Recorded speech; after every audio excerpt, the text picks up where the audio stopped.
আসসালামু আলাইকুম। Hello everyone, কেমন আছো তোমরা সবাই? আশা করি আল্লাহর অশেষ রহমতে অনেক ভালো আছো। আর একটা নিউ ভিডিও নিয়ে তোমাদের সামনে চলে আসলাম। দেখতে থাকো সবাই আমি কি করি। আমি সকালে উঠে ফার্স্টে ফ্রেশ হয়েছি, নামাজ পড়েছি। পড়ার পর আমার ছেলের টিফিন রেডি করলাম। টিফিন রেডি করার পর ওকে ডেকে তুললাম, তুলে ওকে ওয়াশ করালাম। ওয়াশ করার পরে ওকে রেডি করে দিয়ে, ওর টিফিনটা রেডি করে দিয়ে, ব্যাগ রেডি করে দিয়ে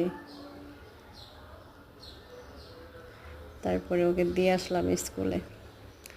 দিয়ে আসার পরে আমি প্রত্যেক দিনই সকালে উঠে গরম পানিটা খাই। তো আজকে দেরি হয়ে গিয়েছে, স্কুল থেকে এসে গরম পানিটা খেলাম। খাওয়ার পরে আমার মেয়েকে আমি তার সকালের নাস্তাটা কমপ্লিট করার পরে আমার নিজের জন্য একটা নাস্তা তৈরি করার পরে খাচ্ছি। দেখো সবাই ধোয়া উঠছে। সকালের নাস্তাটা করতেছি আমি। তো সকালের নাস্তাটা করার পরে আমার অবশ্য অনেক কাজ থাকে। স্কুল থেকে নিয়ে আসার পরে, স্কুল থেকে নিয়ে আসার আগে আমার রান্না বাড়া সব কমপ্লিট করতে হয়। বাসার যত টুকটাক কাজ থাকে এগুলো সব কমপ্লিট করতে হয়। করে তারপরে আমার মেয়েকে গোসল করাইয়া খাওয়াইয়া তারপরে যাই আমার ছেলেকে নিয়ে আসতে স্কুল থেকে। তো স্কুল থেকে আনার পরে আমি ওকে ফ্রেশ করাইয়া খাওয়ায় দাওয়ায়া একটু রেস্ট নেওয়ার পরে ওর প্রাইভেট থাকে, ওখানে আবার নিয়ে যাইতে হয় ওকে। এই আর কি।